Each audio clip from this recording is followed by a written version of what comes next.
नमस्कार, मैं हूं Aamod Srivastava. Amazing thought, amazing message, amazing information की दिशा में आज एक कदम और आगे। आज के इस दो चिंतन का विषय है अलग अलग योग्यता और दूसरा है आंतरिक अनुभव ही महत्वपूर्ण। आपको ये मेरा वीडियो अच्छा लगे तो लाइक करें, शेयर करें और लाल बटन दबाकर सब्सक्राइब अवश्य करें। साथ ही बेल आइकन दबाना बिल्कुल ना भूलें। इस कोविड के संदर्भ में जब तक दवाई नहीं तब तक ढिलाई नहीं। आज के इस प्रथम चिंतन का विषय अलग अलग योग्यता। जब बाहरी योग्यताओं की बात होती है तो हम सब में अलग अलग योग्यताएं हैं। जो आप कर सकते हैं वो मैं नहीं कर सकता, जो मैं कर सकता हूं वो आप नहीं कर सकते। लेकिन जब अंदरूनी संभावनाओं की बात होती है तो हम सब समान रूप से योग्य हैं।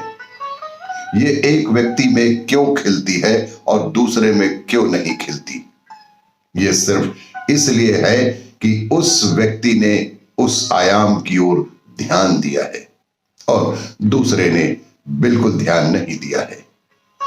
कबीर जो कुछ भी थे, रूमी, कृष्ण आदि योग जो कुछ भी थे, हम सब में भी यह योग्यता है।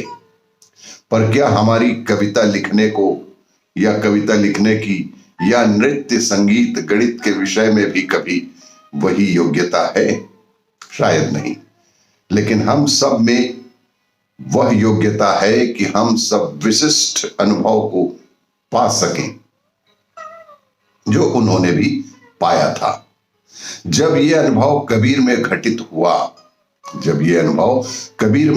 हुआ तो संभवतः उस समय की सामाजिक एवं अन्य परिस्थितियों के अनुसार उनका अनुभव सुंदर काव्य के रूप में अभिव्यक्त हुआ। आज अगर यह अनुभव किसी में घटित होता है तो वे कुछ एकदम अलग कर सकते हैं। वे वो काम नहीं करेंगे, वह आंतरिक अनुभव जिसकी वजह से काव्य, नृत्य, संगीत, गणित या विज्ञान उत्पन्न होते हैं, वह ज्यादा महत्वपूर्ण है, बजाय इसके कि एक व्यक्ति विशेष में किस तरह की अभिव्यक्ति होती है। यह अलग अलग लोगों में अलग अलग ढंग से अभिव्यक्त होती है या अलग अलग लोगों में अलग अलग ढंग से अभिव्यक्त हो सकती है, और यह बिल्कुल ठीक भी है। अगर आप कुछ खास देखते हैं तो शायद आप सिनेमा बनाना चाहेंगे, और प्रत्येक व्यक्ति में संभावनाएं अलग अलग ही होती हैं, उनकी योग्यताएं अलग अलग होती हैं, किसी में ज्यादा, किसी में कुछ कम। कोई विषय पे मेरी जानकारी ज्यादा है, कोई विषय में आपकी जानकारी ज्यादा है, लेकिन कोई भी व्यक्ति अयोग्य नहीं है। उसकी योग्यता को पहचानने की आवश्यकता है। आज के इस दूसरे चिंतन का विषय आंतरिक अनुभव ही महत्वपूर्ण है कि किसी रूमी या कबीर की नकल करने की बजाय हमें उनके उस आंतरिक अनुभव की ओर ध्यान देना चाहिए जिसके कारण इतना सुंदर काव्य अभिव्यक्त हुआ। हम महान लोगों के जीवन को कैसे समझते हैं? हमें इन महान व्यक्तियों के जीवन का उत्सव मनाना चाहिए, जैसे रूमी, खुसरो, कबीर और भी बहुत सारे लोग, और उससे शायद लोगों के जीवन में प्रकाश आए। दरअसल जब आदर्श की बात करते हैं तो इसका अर्थ है ऐसा जीवन जो दूसरों के लिए अच्छा उदाहरण बनता है। लेकिन रूमी, कबीर और उनके जैसे अन्य लोग, हमें केवल उनका आनंद लेना चाहिए, हमें उनकी नकल नहीं करनी चाहिए। वे बगीचे के फूलों जैसे हैं। आप फूल बनने की कोशिश नहीं करते, आप बस फूलों का आनंद लेते हैं। ये बहुत अच्छा हुआ कि ऐसे लोग अलग अलग स्थानों पर खिले। यह बहुत ही अच्छा हुआ कि ऐसे लोग अलग अलग स्थानों पर खिले।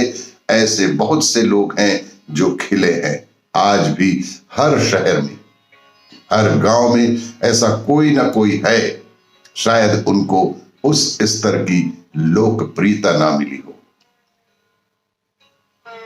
किसी को उच्च स्तर प्राप्त होता है, किसी को नहीं होता।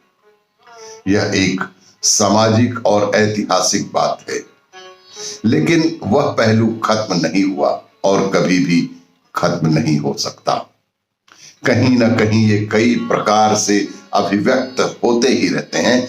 अपने लिए किसी एक कबीर को उदाहरण बनाने के बजाय हमें कबीर के उस आंतरिक अनुभव की ओर देखना चाहिए जिसने उन्हें ऐसा प्रभावशाली मनुष्य, ऐसा प्रभावशाली कबीर बनाया।